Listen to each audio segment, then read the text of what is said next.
internet yi safoo di seetaan site bi di wasaare people 221 nuyu nañu leen bu baax ziar leen tey ji nag ni ngeen koy gisee ñu ngi file ci Médina ci tiis bi nga xamante ni rek moo fi am ginnaaw lakk-lakk bi nga xamante ni moo amoon ci biir 65 bi nga xamante ni moo amoon fële ci Yara gis ngeen liggéey bi nga xamante ni def nañu ko si demoon nañu ci ki nga xamante ni moo ni yaayu xale yi waaye tey ji nag comme ñi nga xamante ni moo di xale yi daal dinañuy jot li nga xamante ni seen mbokk yi daal dinañuy jot li nga xam ne moo di kooru ñaari xale yooyu nga xamante ni ñoo jotoon ñàkk seen bakkan ci li nga xamante ni moo di lakk-lakk boobu nga xamoon ne amoon na fale ci Yaraax loolu moo tax nag ñu ñëw fii ngir jaale ay mbokkam waaye tamit jël ay réaction ci ñi nga xamante ni ñoo di famille wam ndax ginnaaw ni ma koy waxee mbir yooyu ba mu amee ba léegi coow li bëri woon na lool waaye fu mu nekk ni yaakaar naa ne askan bi am nañu ci loo xamante ni lu leen leer la ndax ànd nañu ak ñoom ñu jël li nga xamante ni moo di kooru ñaari xale yooyu daal di koy yóbbu jébbal ko li nga xamante ni moo di seen borom daal di koy ñaanal aussi ñu ñaanal ñaari xale yooyu yar na leen yàlla yërëm te xare leen aljanay firdawsi dinañ jël nag ay témoignages ay quelques ci ñi nga xamante ni ñoo di famille wu ñi nga xam ne moo di ñaari xale yooyu nga xam ne ñoo ñàkk seen bakkan ci li nga xamante ni moo di lakk-lakk bi nga xam ne moo nekkoon ci biir 65 bi nga xam ne moo amee woon fële ci Yaraax sama caméraman yi bu baaxee rek ngeen topp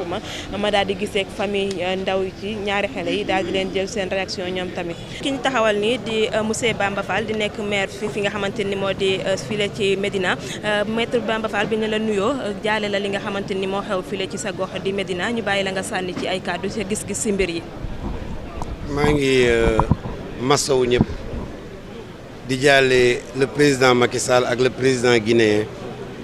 ci métit bi ñu dal boo gisee may jaale ñaari président yi ndaxte ñaar ñi génn àdduna ay doomi ñaari réew yi lañu parce que ce sont des Sénégalaises d'origine guinéenne maanaam ay guinéen lañu yoo xam ne fii lañ juddoo te ay élèves lañu fi kenn ki 27 ans la am kenn ki 7 ans la am defuñu lenn nag lu dul jógee seen kër mbokk doon ñibbisi natt bi dal leen muy lu metti lool muy lu tiis lool muy lu kenn warul ñëpp war a ñaawlu parce que nit warul rafetlu lu mel noonu ñu am naqaru xol ndax Sénégal xamul lii teraanga la xam ñu am naqaru xol ndax lii Sénégal dafa commencé changer lii bu dalee lu mel ni Sénégal kon boo nee journaliste nga am na loo xam ni du yoon nga koy wax boo xamul da ngay noppi bu ñu nee journaliste boo ko déggee mooy da ngay tas xibaar boo xamul nga dem gëstu ji wante mu am nga naan gouvernement ba laag est-ce que am naa gisuñu néew baag gisuñu ko feebar tey gis nañu néew bi tey gis nañu ñu feebar te boo xoolee bi ñu leen di julleel boo xoolee ni ñu laxasee néew yi ci ngay xam ni ci lu metti la ñu dee ci tasaaroo ak dajale leen la ñu def pour mën leen a julleel kon ku mu doon sa doom wala muy sa jabar doo waxee noonu kon muy lu ñu metti lool président nag taxawaayam rafet na ak premier ministre Amadou Ba démb ñëw na ma woo Amadou Ba mu wax ak population guinéenne bi famille bi mu jaale leen tey mu yónni ministre Mansour Faye ak ministre Birame Faye ak Seydou ñu daal di ñëw Seydou Gueye ñëw fekk si waa Médina ma ànd ak sama conseil municipal bi taxaw mu yëkkati 4 millions jox ma ni ma ñoo la ko jàppalee ci jaxal bi fekk mairie bi démb li mu mënoon tamit def na ko donc may rafetlu jëf jooju ndax doomi réew mi la ñu di gërëm ambassadeur u Guinée bi fi nekk taxawaayam rafet na ak communauté guinéenne bi yëpp seen association yi donc taxawu nañ leen démb wut nañu këyit yi indi nañ leen Médina sanc ba julleel nañu leen gunge nañ leen ba ci Almeria denc nañu leen ñëw nañ tamit indi njaalu Médina ak bu Sénégal di ñaan yàlla ñi ko def yàlla na leen yàlla toroxal yàlla nañu feeñ ñu jàpp leen te li yoon wax ñu teg ko seen kaw te ma bëgg nag seytaane yi nga xam ne ñoo ne ci plateau yi di wax nañu noppi ndax lii ku mu daloon sa doom wala mu dal sa jabar doo waxee yenn yi ni ngay waxee ku bokk ci politique wala ku boo xam ne da ngay défendre loo xam ne kenn waru koo défendre da ngay dem sa kër nga défendre ko mais instrument public mënoo koo jël bëgg a rafetlu lu ñëpp war a ñaawlu donc loolu moom duñ ci ànd ak kenn ak fu mu mënti jógee lii lu métti la lu méttee métti la te pour nga gis ni lu métti la il fallait nga tim néew yi. kon daal ñi nga xamante ni moo di sénégalais yi ñu si bëri am na ñoo xamante ni dañ doon wax que ne bis boobu yëbutoon benn client tey gis nañu comme ku si mel ni yow ak keneen ànd nga ak ñi nga xamante ni moo di mbokku xale bi bu ñu koy sang bu ñu koy denc ci li nga xamante ni moo di armeel yi bu ñu koy jébal seen borom kon fu mu nekk nii mën nañu xalaat que ne tuuma teggeeku na foofu ci benn côté. xam nga néew bu ñu demee ba mënuñu koo sang di ko ñaanal directement mooy na mu deewee métti na kon yaakaar naa ne wax ju bari ji laa dootul mën tey ñëpp gis nañu image télé yaa nga fa woon tey weranteetuñu am na ku dee ak am na ku gaañoo donc li ma bëgg a xam rek mooy ñi ko doon wax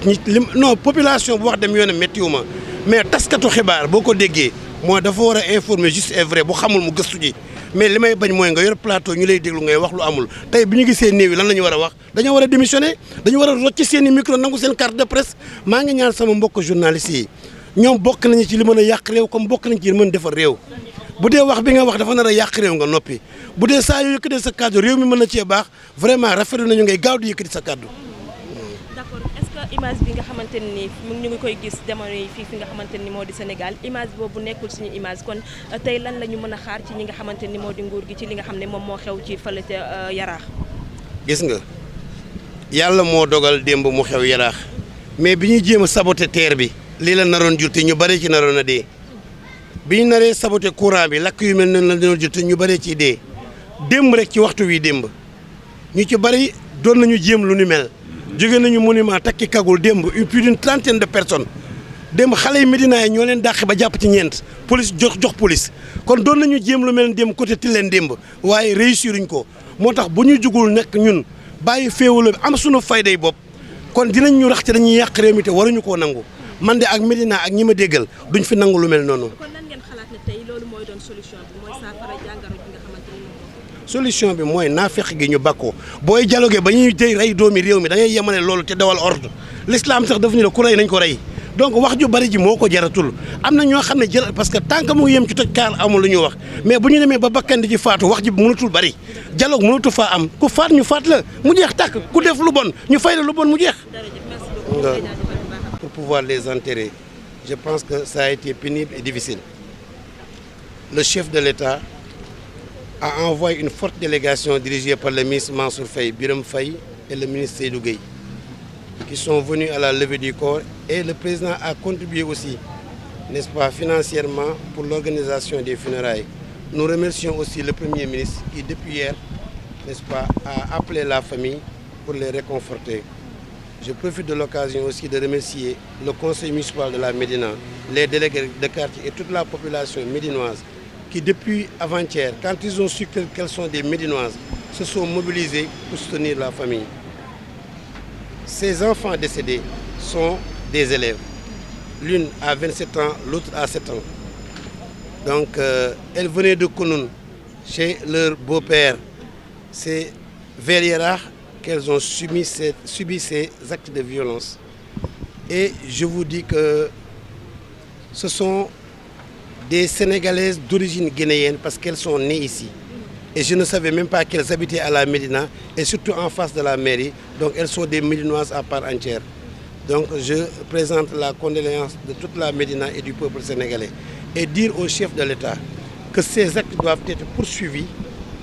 Et je pense que ces criminels aussi doivent être corrigés à la hauteur de leurs crimes.